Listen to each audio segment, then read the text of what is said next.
ರಾಜೀನಾಮೆಗೆ ಮುಹೂರ್ತ ಫಿಕ್ಸ್ ಮಾಡಿದ್ರ ಮೋದಿಯ ನಿವಾಸದಲ್ಲೇ ಸಿಎಂ ಸಿದ್ದರಾಮಯ್ಯಗೆ ಕೆಟ್ಟವನ್ನ ತೋಡಿದ್ರ. ಮಾಜಿ ಮತ್ತು ಹಾಲಿ ಪ್ರಧಾನಿಗೆ ಸಿಎಂ ಸಿದ್ದರಾಮಯ್ಯ ಟಾರ್ಗೆಟ್ ಆದಂತೆ ಕಾಣಿಸ್ತಿದೆ. ನಿನ್ನೆ ದೇವೇಗೌಡರನ್ನ ತಮ್ಮ ನಿವಾಸಕ್ಕೆ ಕರೆಸಿಕೊಂಡ ಎಚ್ಡಿಡಿ ಬಳಿ ಸಿದ್ದರಾಮಯ್ಯ ಬಗ್ಗೆ ಮಾಹಿತಿಯನ್ನ ಪಡೆದಿದ್ದಾರೆ. ಮೋದಿ ಜೊತೆ ಚರ್ಚೆ ಬಳಿಕವೇ ಸಿದ್ದು ವಿರುದ್ಧ ಹೋರಾಟ ತೀವ್ರ ಸ್ವರೂಪವನ್ನ ಕಂಡಿದೆ. ಸಿದ್ದರಾಮಯ್ಯ ವಿರುದ್ಧ ದೆಹಲಿಯಲ್ಲಿ ಬಿಜೆಪಿ ಪ್ರತಿಭಟನೆ ಮಾಡ್ತಾ ಇದೆ.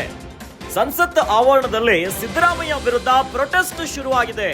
ಜೊತೆ ಸಂಸತ್ನಲ್ಲೂ ಸಿಎಂ ಸಿದ್ದರಾಮಯ್ಯ ಬಗ್ಗೆ ಪ್ರಸ್ತಾಪ ಆಗ್ತಾ ಇದೆ. ಬಿಜೆಪಿ ಸಂಸದ ಪಿಸಿ ಮೋಹನ್ ರಿಂದ ಸಂಸತ್ನಲ್ಲಿ ಪ್ರಸ್ತಾಪ ಆಗಿದೆ. ಮೋದಿ ಸೂಚನೆ ಮೇರೆಗೆ ಸಿದ್ದು ವಿರುದ್ಧ ಬಿಜೆಪಿಗರ ಯುದ್ಧ ಶುರುವಾಗಿದೆಯಾ?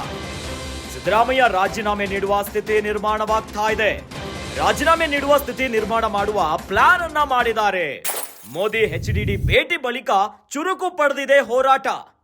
ಈ ಬಾರಿಯ ಕರ್ನಾಟಕದ ಮುಂಗಾರು ಅಧಿವೇಶನದಲ್ಲೂ ಕೂಡ ಭಾರಿ ಚರ್ಚೆಗೆ ಗ್ರಾಸವಾಗಿದ್ದು ಸಿಎಂ ಸಿದ್ದರಾಮಯ್ಯನವರ ರಾಜೀನಾಮೆಯನ್ನ ನೀಡಬೇಕು ಅಂತ ಬಿಜೆಪಿ ಪಡೆ ತೀವ್ರ ಹೋರಾಟವನ್ನ ಮಾಡಿತ್ತು. ಈಗ ಇದೇ ಹೋರಾಟ ರಾಷ್ಟ್ರ ಮಟ್ಟದಲ್ಲಿ ಗಮನವನ್ನ ಸೆಳೀತಾ ಇದೆ. ಸಿದ್ದು ರಾಜೀನಾಮೆಗೆ ಹಾಗಾದ್ರೆ ಮುಹೂರ್ತ ಫಿಕ್ಸ್ ಅನ್ನ ಮಾಡಿದ್ರ ಮೋದಿ ಅವರು ಎನ್ನುವಂತ ಪ್ರಶ್ನೆ ಮೂಡ್ತಾ ಇದೆ. ಮೋದಿಯ ನಿವಾಸದಲ್ಲಿ ಸಿಎಂ ಸಿದ್ದರಾಮಯ್ಯಗೆ ಕೆಡ್ಡ ಫಿಕ್ಸ್ ಆಯ್ತಾ? ಮಾಜಿ ಮತ್ತು ಹಾಲಿ ಪ್ರಧಾನಿಗೆ ಸಿಎಂ ಸಿದ್ದರಾಮಯ್ಯ ಈಗ ಟಾರ್ಗೆಟ್ ಆಗಿಬಿಟ್ರ. ನಿನ್ನೆ ದೇವೇಗೌಡರನ್ನ ತಮ್ಮ ನಿವಾಸಕ್ಕೆ ಕರೆಸಿಕೊಂಡಿದ್ರು ನರೇಂದ್ರ ಮೋದಿ ಅವರು. ಇನ್ನು ಎಚ್ಡಿಡಿ ಬಳಿ ಸಿದ್ದರಾಮಯ್ಯ ಬಗ್ಗೆ ಮಾಹಿತಿಯನ್ನ ಪಡೆದಿದ್ದಾರೆ ನರೇಂದ್ರ ಮೋದಿ ಅವರು. ಮೋದಿ ಜೊತೆ ಚರ್ಚೆ ಬಳಿಕವೇ ಸಿದ್ದು ವಿರುದ್ಧದ ಈ ಹೋರಾಟ ತೀವ್ರ ಸ್ವರೂಪವನ್ನ ಕಾಣ್ತಾ ಇದೆ. ಸಿದ್ದರಾಮಯ್ಯ ವಿರುದ್ಧ ದೆಹಲಿಯಲ್ಲಿ ಬಿಜೆಪಿ ಪಡೆ ಪ್ರತಿಭಟನೆಯನ್ನ ಮಾಡ್ತಾ ಇದೆ. ರಾಜೀನಾಮೆಯನ್ನ ನೀಡಬೇಕು. ಕರ್ನಾಟಕದಲ್ಲಿ ಆಗಿರುವಂತಹ ಮೂಢ ನಿವೇಶನದಲ್ಲಿ ಅಕ್ರಮ ಆಗಿದೆ, ಹಗರಣಗಳಾಗಿದೆ ಅಂತ ಇವೆಲ್ಲ ವಿಚಾರವನ್ನ ಎತ್ತಿ ಹಿಡಿದು ಪ್ರತಿಭಟನೆ ಆಗ್ತಾ ಇದೆ. ಸ್ವತಃ ಈ ಒಂದು ಪ್ರಕರಣದಲ್ಲಿ ಸಿಎಂ ಸಿದ್ದರಾಮಯ್ಯನವರ ಇಡೀ ಕುಟುಂಬ ಇದೆ, ಅವರ ಪಾತ್ರ ಇದೆ ಅಂತ ಬಿಜೆಪಿ ಸಿದ್ದರಾಮಯ್ಯನವರು ರಾಜೀನಾಮೆಯನ್ನ ಕೊಡಬೇಕು ಅಂತ ಪ್ರತಿಭಟನೆ ಮಾಡ್ತಾ ಇದೆ. ರಾಜ್ಯದಿಂದ ಆರಂಭವಾಗಿ ಈಗ ರಾಷ್ಟ್ರ ಮಟ್ಟದಲ್ಲಿ ಸಂಚಲನವನ್ನೇ ಮೂಡಿಸ್ತಾ ಇದೆ. ಸಂಸತ್ ಆವರಣದಲ್ಲೇ ಸಿದ್ದರಾಮಯ್ಯ ವಿರುದ್ಧ ಪ್ರೊಟೆಸ್ಟ್ ಶುರುವಾಗಿದೆ.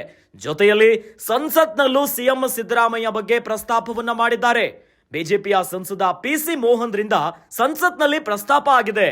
ಮೋದಿ ಸೂಚನೆ ಮೇರೆಗೆ ಸಿದ್ದು ವಿರುದ್ಧ ಬಿಜೆಪಿಗರ ಯುದ್ಧವನ್ನ ಶುರು ಮಾಡಿಬಿಟ್ರ. ಸಿದ್ದರಾಮಯ್ಯ ರಾಜೀನಾಮೆ ನೀಡುವಂತಹ ಸ್ಥಿತಿ ನಿರ್ಮಾಣವಾಗ್ತಿದೆ.